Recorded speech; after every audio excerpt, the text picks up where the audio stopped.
jaamacadda bariga Afrika faraceeda Ceerigaabo ayaa maanta shahaadooyin iyo abaalmarino kale guddoonsiisay 50 arday oo jaamacadaasi ka bartay culumta shareecada iyo computer science-ka waxaana munaasabadda ardaydan loo qabtay oo ay mid si heer sare loo soo agaasimay ayna ka soo qayb galeen maayarka Ceerigaabo mas'uuliyiin ka socday xarunta guud ee jaamacadda bariga Afrika waalidiin mas'uuliyiinta jaamacadaha kale ee Ceerigaabo qaarkood culimaadudiin dhalinyaro aqoon-yahan iyo waxgarad kaleba ayaa ugu horreyn halkaasi kelmado kooban waxa ka yiri gudoomiyaha jaamacadda bariga Afrika faraceeda Ceerigaabo Cali Soore iyo waliba maayarka Ceerigaabo Ismaaciil Xaaji Nuur waxa maanta aynu u fadhinaa xafladan oo ay ka qalin jabiyeen arday gaaraysa 50 arday oo isugu jira 38 arday oo ka qalin jabiyay kulliyadda shareecada iyo 12 arday oo ah computer science-ka waxaan leenahay hambalyo iyagoo maanta dhameystay dhammaan jaamacadku wixii jaamacaddu ay ka rabtay sifa sharciyana ku qalin jabiyay waxaan leenahay hambalyo qalin jabintoodaas Allah barakeeyo cilmiga ay barteen Allah ku anfaco jaamacaddan bariga Afrika maanta koow inoomaha in badan bay hawshan ku soo jireen dad badan bay wax bareen dad badan baa qalin jabiyay aad bay magaalada kor ugu qaadeen cilmigeeda ka diiniga iyo ka maadiga labadaba waxaan leeyahay ilaahay miisaanka xasanaadka hadii ku daro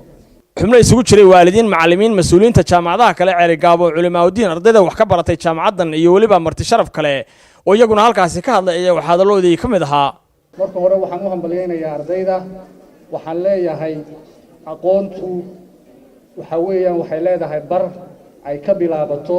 laakiin ma laha meel ay ku dhamaato waxa muhiimadda koobaad ay tahay ardayda in la siiyo talooyin iyo inay ka qayb qaataan horumarka gobolka iyo dalka guud ahaanba waxaan idinku duceynaynaa ducadii in Ilaahay idinku anfaco cilmiga aad barateen waxaan kaloo mahadnaq u soo jeedinayaa macallimiintayada jaamacaddan aanu ka qalin jabinay faraceedan waliba Ceerigaabo ardayda ka qalin jabisay jaamacadda sanadkan ee halkan fadhida runtii hambalyo mudan yihiin hambalyo ayaan leeyahay hambalyo aad baan idinku hambalyeeynaa cilmigan halka ka sii wada waxaan hambalyaan la soo koobi karno cilinaynaa ardayda qalin jabinaysa labada kulliyadoodba inamiya hablaba insha Allah ta'ala waxaan leenahay Ilaahay subhanahu wa ta'ala hayd barakeeyo cilmigaad barateena kuwii iyaguna Ilaahay ku anfaco madana gaarsiiyo oo Ilaahay ku anfaco Allah idin ka dhigo mas'uuliyiinta ka socday xarunta guud ee jaamacadda bariga Afrika qaarkood oo iyaguna halkaasi ka hadlay ayaa hambalyo iyo duco iyo dardaaranba waxay u soo jeediyeen ardaydan wax baratay iyo waliba waalidiintii ku soo tacabtay waxaan idinku baaqaya ubadkeena waxba ha u dhisina bankiyadana waxba ha u dhigina waxa laale iyo waxa aynu leenahay haddaynu beera leenahay iyo haddaan guryo leenahay iyo haddii gabdhuhu dahab leeyihiin iyo waxa laale waxa loo yaalaba aan ubadkeena gelino wax la maal geliyo oo ka qiimo badan ma jiro xafladdu maanta waa xaflad farxadeed waa xaflad reereyn waxaan rabaa inaan u hambalyeeyo ugu horeyn ardayda maanta qalin bedelanaysa ee aqoon-yahanka heer jaamacadeed maanta ka qalin jabinaya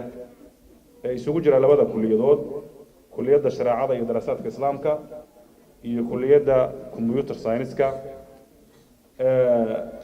rag iyo dumarba waxaan idin leeyahay hambalyo ugu dambeyntiina halkaasi waxa shahaadooyinkoodii aqooneed lagu guddoonsiiyay ardaydan jaamacadda bariga Afrika faraceeda Ceerigaabo ka bartay culumta shareecada iyo computer science-ka